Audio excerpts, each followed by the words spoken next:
The following is a paid advertisement from Vince McMahon. What the Rock is cooking. La la la.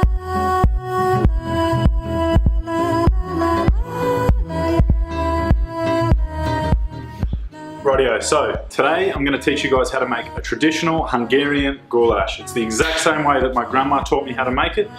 It's got a few little tweaks because I've refined the process over the years, you know, for commercial kitchens. It's going to be something that's on our Primal Move food menu, so I hope you enjoy. It's got very few ingredients, very easy to make. Anybody can do it and you'll love the result. Check it out. Okay, you got to start by getting a few pots on the stove. You can use one, but it's going to take longer, so this is what we do. We get 2 pots on the stove.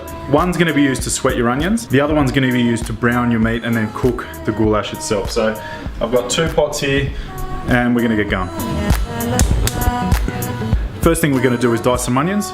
Then we're going to put them in the pot on high heat and sweat them down until they're transparent.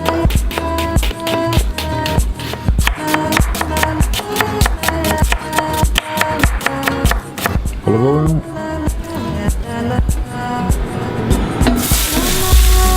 Once they're in the pan, just get your wooden spoon and work them around a little. Just to get a bit of heat into them. Once it's cooled down a little bit, just turn the heat to medium or low and just let them cook up nice, letting the sugars out of the onions, getting them nice and sweet and translucent. Beautiful. Next, grab your meat. You're going to want to dice your meat up. I've got about 50-50 mix, chuck and skirt. This is the best mix for the goulash. A goulash is a braise or a stew where you want to break down the tougher cuts of meat, so always go for the tough cuts of meat. If you can get chuck, get it. If you can get skirt, get it, and half of each. Dice it up, brown it off in the other pot.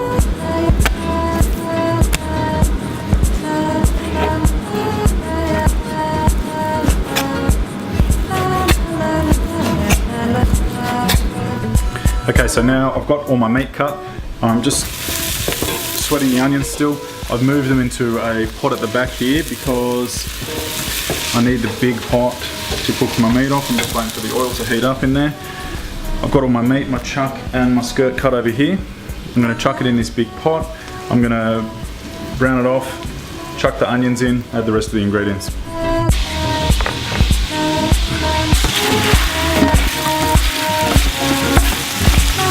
Alrighty, so we're just going to add a little bit of colour to that meat. The onions at the back here, they're ready to go, so I'm going to turn those off. They're sweated beautifully. They're really sweet and sugary. They're fantastic. Now I'm just going to add the colour to the meat. While that's happening, I'm going to puree a little bit of garlic for the mix as well, and then I'm going to add the paprika and the garlic in with the meat once it's browned.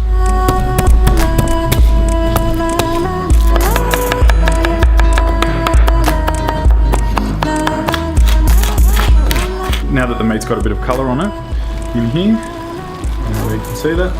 Now I'm going to add a bit of garlic, steamed up a bit, and the paprika.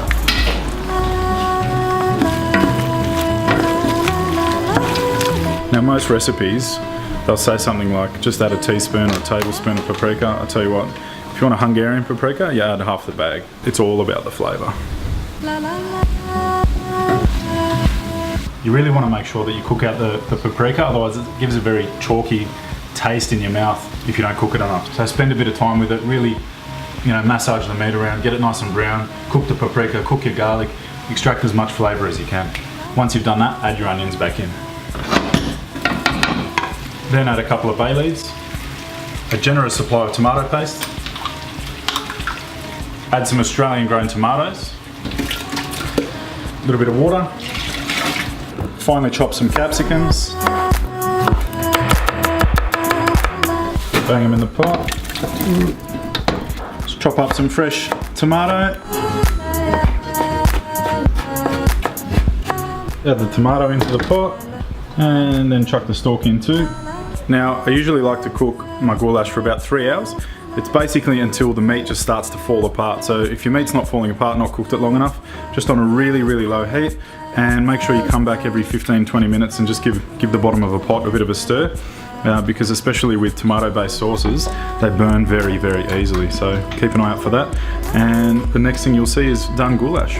2 hours later. Okay, so we're 2 hours and 20 minutes later, and I'm just going to give you a look at the goulash.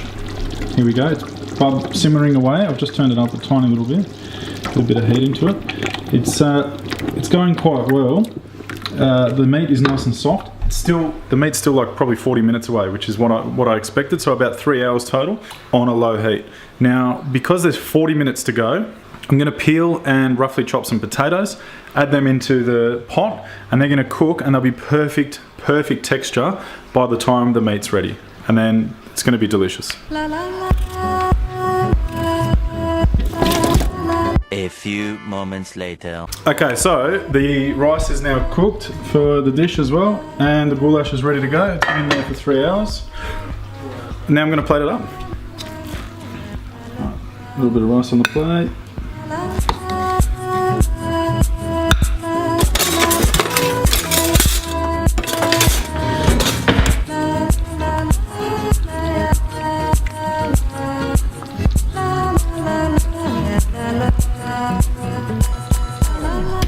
With a bit of parsley, and that's it. Traditional Hungarian goulash.